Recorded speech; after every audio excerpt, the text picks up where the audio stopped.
all kinds of goods go into building materials that will impact insurance because they impact repairs. So we specifically looked at auto parts. About 50% of the imported auto parts in the country come from Canada and Mexico.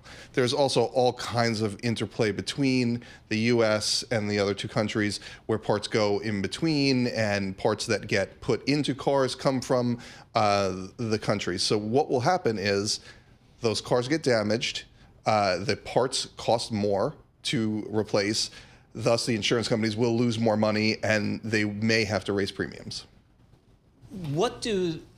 I guess one of the questions we have for pretty much everybody who comes in here talks about the impacts of tariffs on their businesses. We ask, what percent of those incremental costs do the companies eat? How much do they pass along to consumers in terms of higher prices? So I think initially the insurance companies would eat most of it. So they can't just raise prices if they want to. Insurance is regulated on a state-by-state basis. So if I want to raise prices, I have to ask the state regulators to do that.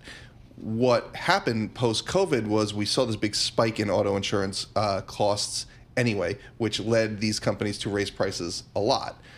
The auto insurance industry has kind of gotten back to decent profitability, which I would think gives them a little space to absorb these losses and would reduce the likelihood of regulators to allow them to raise prices. Oh, right. So how does that work? So like for insurance, they have to go through the government or the state to be able to raise those prices? I was having the same conversation when it comes to regulated utilities today, too. Yep. So every state has a Department of Insurance. Every state has a different way of doing it, but there's several ways, and a lot of states use the same. So you'd have to go in and say, we need to raise rates this much. And they would say, well, why? And you said, because our costs went up. So you can't just want to make more money. You need to have a rationale for it. And some of the states like California actually pushed back a lot on that in the past couple of years. Like some of the states were, some companies were saying, we need to actually raise prices 30% because we're losing so much money. And the state said no, and then they would say, okay, maybe you could do 7%, maybe you could do 10%. So that actually led to states threatening to pull out, or companies threatening to pull out of those states. So that's the way it goes. So you kind of have to prove that your costs went up, and then they allow you an acceptable margin. What's the time frame for that? Like, how quickly can they do that? So they can do it.